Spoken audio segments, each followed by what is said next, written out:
In this tent is a Jeep that's been missing from the channel and from all the social media pages for a very, very long time. You guys are probably going to recognize it if you watch the channel for a few years now, but it's been sitting here parked in this tent for about 2 years now, and it's finally time we do something. This is my first vehicle ever. It's a 2004 Jeep Grand Cherokee, and we have two options. We either part it out and get rid of it because it's taking up space, or we go ahead and restore it to some of its former glory. Now, the reason I mentioned that this is my first vehicle ever is because it has some sentimental value for that reason, and it also started what I do today for a living, and it pretty much created everything I'm doing now. So it kind of means a lot, even though it's so ugly and really not built compared to any of my other Jeeps. I picked this thing up when I first got my license. I don't even know if I had it yet. I might have just had my permit. It was bone stock, and from there I built it up. It's on a 4-inch lift now, 32s, nothing too crazy, but as a high schooler, this was a pretty crazy build to us. And realistically, even though it's not huge on some massive tires or axle swap like some of the other Jeeps, this thing's a lot of fun to drive. It's the perfect car to just drive around on the weekends or take to some of the easier trails around here. And these Grand Cherokees are super comfortable. So I think the route we're going to take here is try to restore it somewhat. And the first thing we're going to have to do is get rid of this ugly bed liner. I fully regret doing that. And the crazy thing is I did it twice. If you guys remember, I bedlined it gray, didn't like it, sanded it all off, and then bedlined it black. And as you can see, it is rusting in some spots, especially the roof. I guess I didn't spray it very well. So that is the first thing we're going to tackle, is just handling all of the rust issues and kind of the more urgent things. But besides that, mechanically, this Jeep is pretty solid. It runs, drives, no issues there. It does need drive shafts. They're in the back of the Jeep, but that's not really an issue either. They're pretty cheap to rebuild. And besides that, there is a couple other positives about this, and it is that it's already lifted. I'm not sure the condition of everything underneath there because it has been sitting, but we can go ahead and replace most of those things. I believe the lift kit was like $700 when I installed it, so it's really not that bad.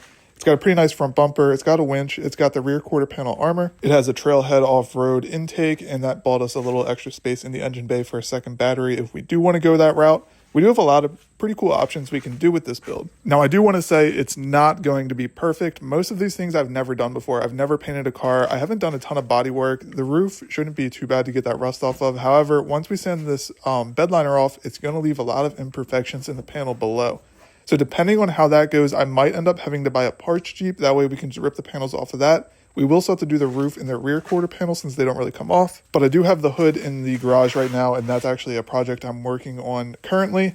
And I'll upload some progress on that. But we're going to see if we can get it nice and smooth and how the paint lies down on it, and we'll go from there. Now, aside from body panels, it does have a lot of surface rust underneath. Nothing too major, I don't think, but it definitely could use going through and cleaning up, and then an undercoating of some kind. So if you guys have any suggestions there, let me know in the comments what you guys would recommend to do that with. Then, like I said, we're going to have to do drive shafts. I do have the front and rear drive shaft for this. They just definitely need rebuilt, and they're not in the vehicle right now. We need a battery, and we definitely need to go through all the battery cables in this. There's some kind of issue there. We might look into building our own battery cables for this, and we'll do a little video on that if we want to, or we could go with Jeep cables and just buy a pre-made kit. That would be easy as well. But besides that, really it doesn't need a ton to get driving. On the other side, I have a better view of some of the bed liner that's chipped up and it's rusted underneath, so we definitely have to take care of that. And if you guys have any suggestions on the easiest way to get this stuff off, let me know. I pretty much have accepted it's going to suck. I've been using an angle grinder and a flap disc, and that's pretty much been what's working so far. It also does need a radiator fan. I do remember that, and that should be pretty easy. And then here we're just pretty much going to have to go through all of the battery cables on this thing. It definitely has been needing to be gone through.